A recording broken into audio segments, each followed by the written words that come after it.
Hello world, it's Gerald Chambers, back at you with another video.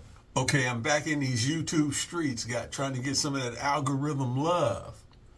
Okay, so tonight, I want to try to help you improve your relationship. Your relationships. Relationship with yourself, relationship with others. Okay, so in order to do that, I want to talk to you about a big problem with the internet. Right? A big problem. One of many big problems. But the internet may be distracting you from who you really are and what you really want to be. It may be, your algorithm may be messing you up. It may be presenting you with things and modifying your behavior and changing your ideas about yourself and installing desires that may not really be yours, and that may be interfering with your ability to live an authentic life and be yourself. And that's the best thing that we can all do, is just be who we are and try to improve who we are. So a way around that, is to obviously put down the devices. I think that children don't need to have devices, but many adults don't need to have devices either. All that doomsday scrolling and all that kind of stuff is not all that helpful. We got other stuff we got to do. We got other priorities and things of that nature that we need to take care of. You could learn how to play piano. You could learn a foreign language in a time that most people spend on their device just doom scrolling. Manage your finances, hug your kids, help your kids with the homework, all that kind of stuff. Okay, now here's the other problem though. A couple of questions can help you figure out how to be your happiest and your best self. Like, what do you want to stop doing? That's one question. Just list a few things that you want to stop doing. Another question is, what do you want to start doing that you're not doing right now? And then the third question is, what do you want to keep doing that's working for you? If you can identify those things, you can use those things as your North Star. So instead of going to the internet and allowing market forces to dictate those things to you, you could come up with it yourself. Earth, Wind, and Fire said, keep your head to the sky, not in your phone. The algorithm, the internet, may be programming you to engage in activities that are not all that productive for you, that are not all that helpful. It feels good, like junk food. It feels good, it tastes good, but it's not healthy for you. And it doesn't do what you want it to do. If you want like big muscles, you got to go to the gym. What they say in the gym, no hurt, no big shirt. So I got to make some sacrifices. I got to do some stuff in order to be better. And it could be little things, right? Like spending more time reading. Like spending more time reading to your children.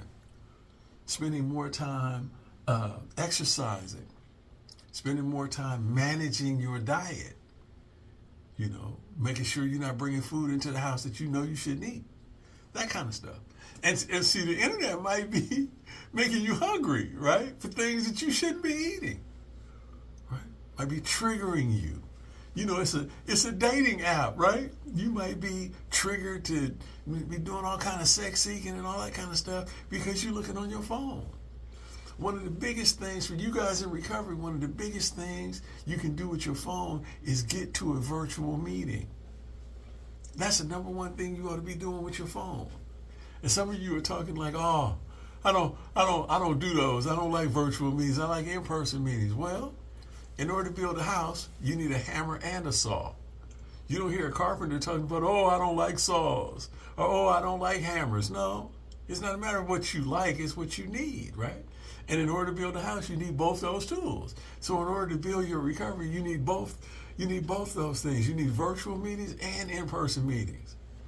Many of you don't have money, you don't have a car, you don't have access to in-person meetings. Use your phone. You can travel around the world. We have meetings 24 hours a day, 7 days a week, 365 days a year. There's a meeting going on somewhere. And in order to have good recovery, you got to do something qualitatively different than what you've been doing. You got to get connected, stay connected. You got to maintain conscious contact with what we're talking about, how to live a day at a time without using. So, this video right here is really about how to be in recovery in an addictive world. Remember, alcoholism is too limited a term. Most of you use way more things than just a single substance. Might be substances, might be numerous substances, might be sex, might be spending, might be gambling, might be overeating. Anything that makes us feel good can be used by the disease of addiction to make your life unmanageable. So I'm getting back to you having, identifying your true desires, identifying what's your priorities, and sticking with that. And remember, a SMART goal, really, after we figure the list out, then we figure out what our SMART goals are. They need to be specific, measurable, achievable, relatable, and time-bound. Did you practice today? Did you get to a meeting today? We live a day at a time. So don't get too distracted with these phones. Calling family members. Remember, family is ground zero for the disease of addiction. It gets started in your family. Don't be in such a great hurry to get back to them. Stay in treatment. Finish the program. Go to meetings. Right? And those questions. Again, what do you want to stop doing? What do you want to start doing that you're not doing right now? What do you want to keep doing that's working? We need to know what that is. Each person needs to know what that is. And we don't need anybody else to tell us that. We need to figure that out for ourselves. That's part of the inventory process. So anyway, now I got something new. On my YouTube channel, Heart Connections, right down on the banner, you can go to Streamlab. I got a link. If you go to that link, you can make a little donation. $2, $3, $5, $10, and I can keep making these videos. I need some equipment. I'm going directly to the people that listen, my people. I don't have that many, but you guys can make a donation and help me help you improve your life and your relationships and your recovery. You'll never hear me advertising for DraftKings and any of these other jokers with products and all that. You won't never hear that. I'm going directly to you. Put in $2, put in a little something, and we keep it going. Everything is valuable. Any amount is valuable. It don't have to be a big amount. And this is a way I can get to you people outside the state of California, because I'm not supposed to be practicing therapy outside of California. But these videos are not really therapy. They're just informational. And so if you like them, put in a couple of bucks. Thank you. Hey, till next time.